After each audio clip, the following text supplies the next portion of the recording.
Monsieur le Président. Il y a deux questions déjà. Oui, bon, alors, même question. Je pense que il y a une première question à laquelle il est relativement facile de répondre. La seconde est beaucoup plus complexe. La première question, les 750 millions d'euros dont on parle, ce sont des budgets qui sont passés aux entreprises.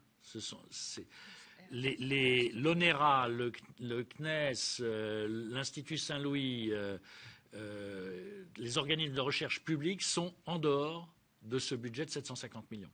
Donc les 750 millions d'euros vont entièrement à l'industrie. Ensuite, la répartition, et ensuite on en ressous-traite effectivement à des organismes de recherche publics, mais surtout dans des organismes de style universitaire. C'est-à-dire très souvent dans les études amont, on constitue des groupements d'études et recherche qui associent des universitaires, ou qui associent des organismes comme Saint-Louis ou ONERA. Mais le budget de l'ONERA, le budget de l'Institut Saint-Louis, le budget du CNES, etc., sont en dehors de ce chiffre. Ça répond à votre question. Oui, ça veut donc, pardon, Madame la Présidente, ça veut donc dire qu'il faut rajouter aussi ces budgets-là à la recherche fondamentale. Absolument. Des 750 millions que vous évoquiez. Tout à fait. Je n'ai pas le chiffre du budget des organismes dont on vient de parler, mais à mon avis, c'est de l'ordre de 200 à 300 millions à peu près qu'il faut ajouter.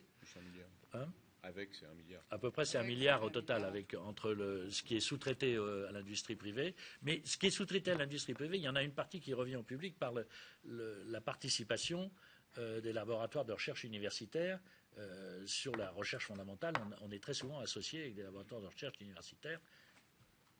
Moi, je rajouterais juste la vraie question qui peut se poser, c'est de savoir ce qu'on recherche, c'est-à-dire finalement bien avoir de la gouvernance pour savoir orienter le milliard complet, public-privé, pourquoi faire. Parce que dans le fondamental ou dans l'appliqué, il faut savoir ce qu'on va rechercher pour qu'ensuite on ait des retombées potentielles dans l'industrie, c'est-à-dire avec des produits, un retour d'investissement, etc.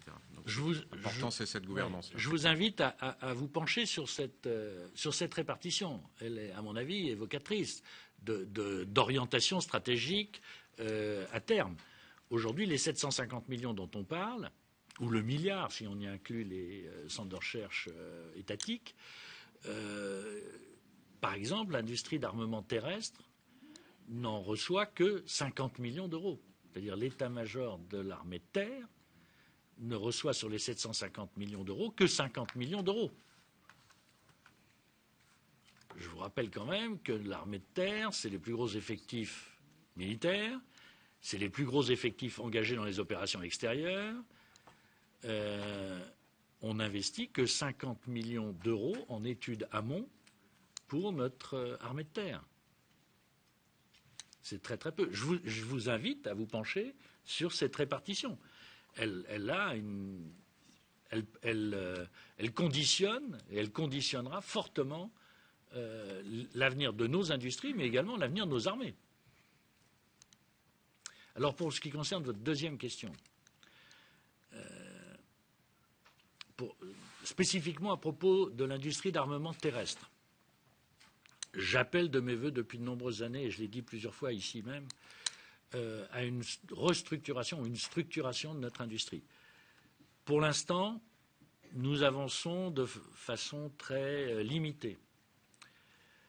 Aussi longtemps que Nexter restera une entreprise 100% étatique, entreprise 100% nationalisée, je pense que cette évolution continuera d'être lente, voire faible.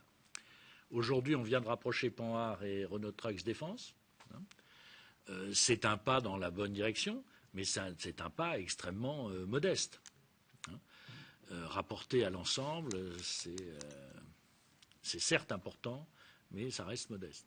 Il n'y a pas, pour l'instant, on ne constate pas une volonté politique de structurer cette industrie de façon à ce qu'elle puisse résister à la concurrence que j'évoquais tout à l'heure, par exemple, et à ce qu'elle puisse avoir une taille critique raisonnable pour survivre dans les 20 ou 30 prochaines années.